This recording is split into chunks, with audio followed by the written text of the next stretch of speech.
Hey, I'm Yogi Don, your octogenarian yogi. My knees. In these videos, I'll share what I've learned over the years about yoga's ethics, its philosophy, its poses, its breath work, and meditation.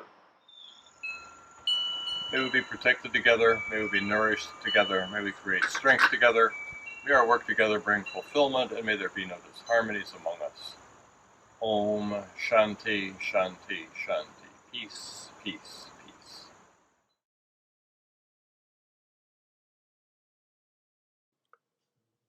This photojournal is about expectations and judgments.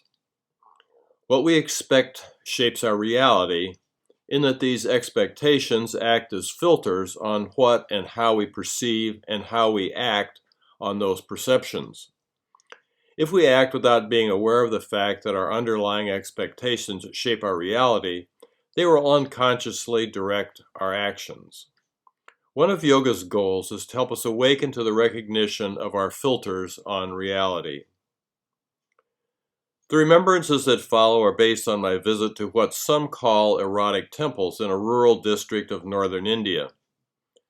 From the first time I heard about erotic art in connection with religious celebrations, I had some pretty crazy fantasies, and we'll just leave it at that. Several people, though, told me that if at all possible while I was in India, I should go and see these temples, but the way they said it had a hint of salaciousness to it. But I decided to go ahead and see for myself, and I will say that I was fortunate enough to have a guide who was working on a university history degree who helped me to get beyond my preconceptions. I took the train from Delhi to a small town about 300 miles south of Delhi. On the train was a group of touring Spaniards. A woman across the aisle was reading a guidebook about the erotic temples, in Spanish of course, which was titled Los Temples del Amore, and pardons please to Spanish speakers for my accent. And I thought, isn't that interesting, that in English we associate these temples with eroticism, while in Spanish they are associated with love. What follows is something that I wrote shortly after visiting the erotic temples, or Los Temples del Amore. There were 85 temples in the area of about 8 square miles. They were in close proximity to the present-day village of Khajuraho. They were built between 885 and 1150 of the Common Era, and they strongly express what we would call an erotic message. Of these 85, 25 remain today. They were abandoned when the ruling dynasty lost sway over the area, and it returned to the jungle shortly before the Muslim invasion that brought the destruction of so many temples in northern India. Only a small percent, less than 10%, of the sculptures at Khajuraho are erotic. In a goodly number of temples throughout the country, we can find, if we look hard, at least one depiction that could be called erotic. There are even some painted on the exteriors of the Haveli, the ancestral homes of wealthy spice road merchants, which I saw in Madhwa, Rajasthan, about 150 miles or so west of Delhi. These paintings were overhead, so unless you knew to look for them, my guide pointed them out to me, you might miss them entirely. What makes Khajuraho unique is their placement at eye level. A brief explanation of the construction of the temples will help to give some perspective on the sculptures.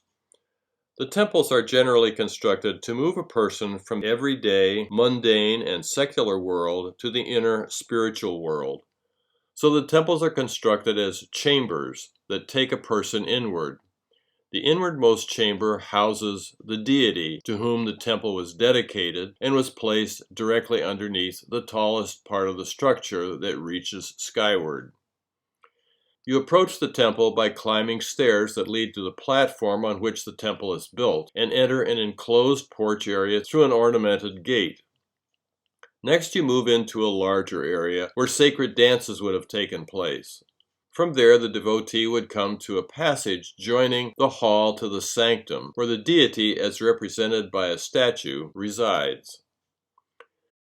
This passage is important to understand the meanings of the sculptures, because it is on the exterior of this passage, between the secular and the sacred world, that many of the erotic sculptures are found, and this, I think, helps to place the sculptures in their proper context. Ivanangana Desai, a leading authority on these temples, says that the visual language used by the religious practitioners who built them concealed hidden messages. This enigmatic language employs erotic terminology to cover experiences which cannot be expressed in ordinary language, he says. There are two sculptures of couples, as my guide said, in sweet copulation, where one person is in a head-down position. Desai says that this conceals a yantra or a sacred diagram, thought to have magico-propitiatory properties that the uninitiated would enjoy but not understand its deeper significance. There is an interesting representation that repeats over and over. It is of a mystical creature called a Vyala, and this creature is a composite animal reared up on its hind legs. Below is a man with a sword trying to kill it, while the creature is eating another representation of a man clinging to its back. This is intended to symbolize the nature of desire and how, even though we try to kill it, it eats us alive. The Vyala is a clear warning about the nature of what we are viewing, and it is interesting how many of the focal images are surrounded by these Vyala, these warnings about the destructive nature of desire. While most of the temples at Khajuraho were in the ancient Hindu tradition, there is a group in the Jain religious tradition. Jain clergy are very aesthetic, and it is here that the Vyala appear on practically every other panel. A clear message, I think, as to how they viewed and warned their followers, even though it seems to be telling them not to think about the animal that is present in the room. I need to say something about the colors of the stone, too. There are three colors: tan, red, and yellow. These colors are used to express the degree of arousal and satisfaction. And you notice this in some of the photos that show these three vertical layers of sculptures. Obviously, not all of the sculptures depict a sacred representation of the sexual act. But I think if we remember that these people viewed the act as a normal, everyday occurrence, attaching little or no guilt to it, that we can begin to see the temples as they were intended, as representations of life, both everyday life and the higher realms of spiritual life, including the union of the static masculine power and the active feminine energizing forces, but with the warnings that unchecked desires can lead to our destruction. One final thing.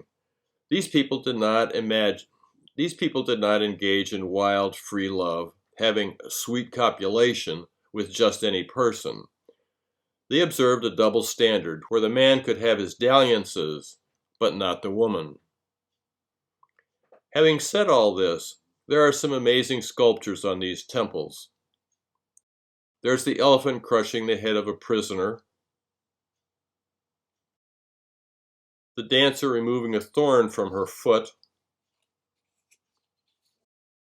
the dancing Ganesha,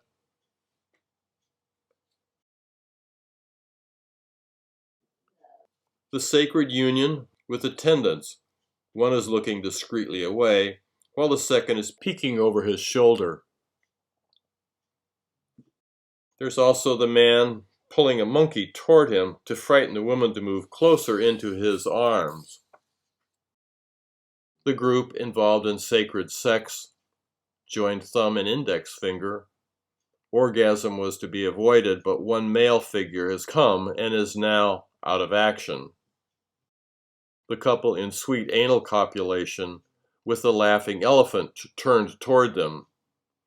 This elephant is in a row of other elephants, all facing outward except for this one. There's the woman playing the flute, the Vyala,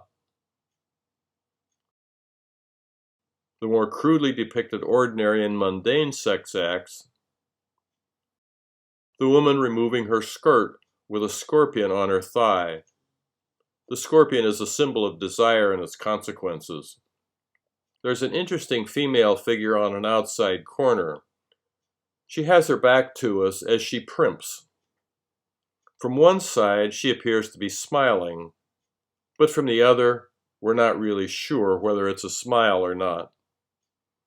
Another woman with a scorpion on her thigh. There's a depiction of a boar, an avatar of Vishnu, with 675 small carvings of the important Hindu divinities, or ways of viewing and understanding the mystery of existence. And toward the end, there's a famous sculpture of Ram and Sita from the Jain temple, the one used at the beginning of this post. Ram and Sita are often used to depict the perfect married couple.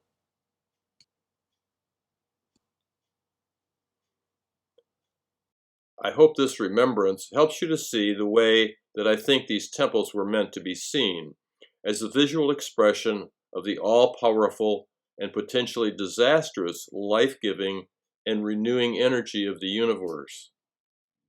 Our power to create new life. It's hard to get into someone else's head, especially when you add the fact that those who created these temples lived over 1,000 years ago, spoke a different language, and had a completely different set of expectations and judgments about the world. Should they be considered as temples to the erotic, as temples to love, or as a warning about how desire can turn our heads? One thing I think is clear. Our expectations form the lens through which we see the world. May our bodies be strong, relaxed, and healthy. May our minds be calm, clear, and serene. May our hearts be filled with loving kindness, and may we live our lives in harmony with our true inner selves. May we be friendly toward the joyful, compassionate toward the suffering. May we celebrate the good in others and remain impartial to their faults and imperfections. Om Shanti, Shanti, Shanti. Peace, peace, peace. Our hands in prayer at our hearts, we bow to each other. Namaste. Thank you for being here. I hope you'll subscribe and share these videos.